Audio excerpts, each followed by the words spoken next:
23 सितंबर 2020 Samsung ने एक different smartphone launch किया। एक बहुत ही अलग इनिशिएटिव जो कि काइंड ऑफ एक्सपेरिमेंटल था, बिकॉज इसमें सारे flagship features, for example IP68 waterproof rating, wireless charging, एक practical camera setup, good software और साथ ही उसी सीरीज की फ्लैगशिप फोन्स में आने वाला प्रोसेसर भी। Hey guys, this is Prashant and you are watching the tech walk already. Let's start.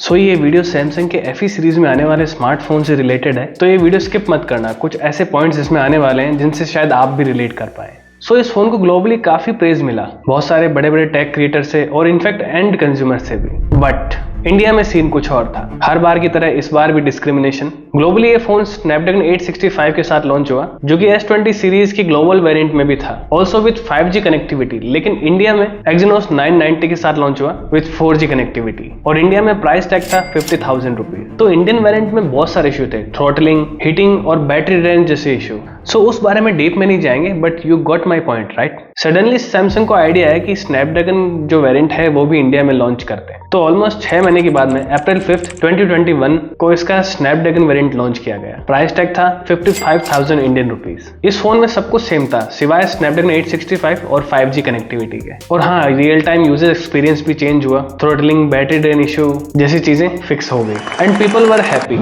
At least some people जिन्होंने ये बाय किया था। बट यहाँ से सारी प्रॉब्लम स्टार्ट होती है। सैमसंग को एक नई स्ट्रेटेजी मिल गई जिसके बारे में आगे बताने वाला हूँ। तो ये फोन सैमसंग के लिए अपने आप में एक सक्सेसफुल एक्सपेरिमेंट रहा। सो अब इंतजार था इसके सक्सेसर का। लेकिन ये जो सैमसंग S20 FE का जो स्नैपड्रैगन वेरिएंट लॉन्च हुआ था, इसकी वजह से इनकी जो सैमसंग S20 FE की जो टाइमिंग थी वो गड़बड़ हो गई। S21 FE लॉन्च हुआ जनवरी 4, 2022 और इंडिया में इसका प्राइस टैग था 55,000 एंड अगेन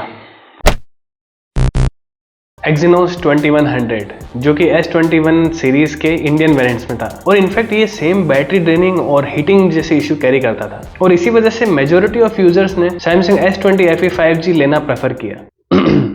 मैंने भी, मोर स्टेबिलिटी के लिए और हाँ प्राइस के लिए भी। लेकिन अब लोगों का वेट था इसके स्नैपड्रैगन वेरिएंट का और साथ ही इसके सक्सेसर का भी। लेकिन 2022 पूरा निकल गया, इन दोनों में से कोई नहीं है, ना करण ना अर्जुन। और शायद यहाँ सैमसंग की टाइमिंग कुछ ज्यादा ही बिगड़ गई, और इसी वजह से लोगों के सामने एक साल के लिए जो FE सीरीज थी वो ऑलमोस्ट डिसकंटिन्यूड थी। बट इससे भी बड़ा एक और सरप्राइज था, और या मैं शॉक बोलूं I don't know, Samsung S21 FE का स्नैपड्रैगन वेरिएंट जो कि पूरे 1.5 साल के बाद जुलाई 21, 2023 को लॉन्च हुआ। बट इस बार प्रोसेसर के साथ साथ स्टोरेज इंप्रूवमेंट भी लेके आया, 256 GB storage variant. Indian pricing थी 45,000 फॉर 8/128 वेरिएंट और 50,000 फॉर 8/256 वेरिएंट। लेकिन ओवरऑल ये उस फोन से चीप था, जो कि काफी सरप्राइजिंग था, या फिर शायद नहीं, शायद रिलीज होने में काफी लेट हो गए होंगे इसलिए, और काफी लेट हो भी गए थे। तो इसी वजह से जो प्राइस टैग था ये स्टिल जस्टिफाई नहीं हो रहा था। उल्टा जो पहले वाला वेरिएंट था वो और वैल्यू फॉर मनी लगने लग गया, क्योंकि वो ऑलमोस्ट 30,000 के आसपास में मिलने लग गया था। सो यस, उसको डिसकंटिन्यू कर दिया गया। अभी भी कहीं कहीं अवेलेबल है, लेकिन शायद बची हुई यूनिट्स। और फिर आया फ्लिपकार्ट का बिग बिलियन डेज, जिसमें ये 8/128 वेरिएंट ऑलमोस्ट 30,000 के आसपास मिल रहा था, बिकॉज ऑब्वियसली ये ओवर प्राइस्ड लॉन्च हुआ था। एनीवेज, अक्टूबर 4, 2023 को सैमसंग ने लॉन्च किया S23 FE। बट आप क्लोजली देखेंगे तो ये सैमसंग S22 FE है फ्रॉम इनसाइड। बट अब S22 FE नाम रख नहीं सकते थे, तो यही सही।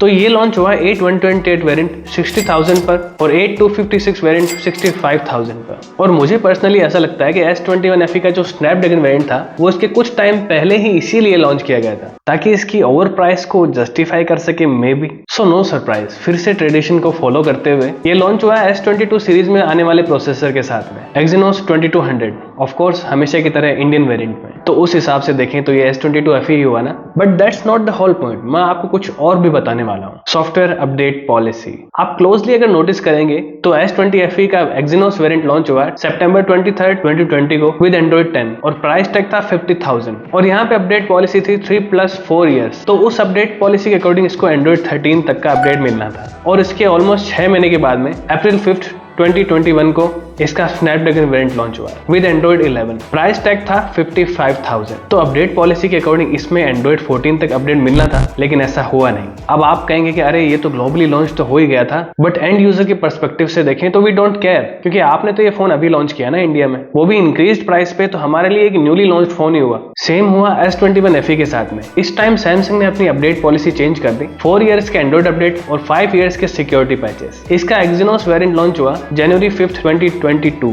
प्राइस टैग था 55,000। एंड्रॉइड 12 के साथ लॉन्च हुआ और अपडेट पॉलिसी के अकॉर्डिंग इसको एंड्रॉइड 16 तक का अपडेट मिलना था, और इसका स्नैपड्रैगन वेरिएंट होने में कुछ ज्यादा ही टाइम लग गया था। ऑलमोस्ट 1.5 साल के बाद में जुलाई 21, 2023 को इसका स्नैपड्रैगन वेरिएंट लॉन्च हुआ। प्राइस टैग था 45,000 और 50,000 8/128 और 8/256 वेरिएंट के लिए। ये लॉन्च हुआ एंड्रॉइड 13 के साथ में, तो इसके हिसाब से तो इसको एंड्रॉइड 17 मिलना चाहिए था, लेकिन ऐसा नहीं हुआ। अब आपका या ब्रांड का सवाल फिर से यही होगा कि अगर इसमें देंगे तो फिर ग्लोबली भी देना पड़ेगा। And again do it, we don't care, या फिर इसको भी साथ में ही लॉन्च करना था। And again Samsung S22 FE Snapdragon variant के साथ भी ऐसा ही होगा। अब बहुत से लोगों का मानना है और बहुत सारे यूजर्स भी कहेंगे कि Exynos 2200 is better than 8 Gen 1, तो फिर इस हिसाब से सैमसंग शायद इसका स्नैपड्रैगन वेरिएंट नहीं लॉन्च करेगी।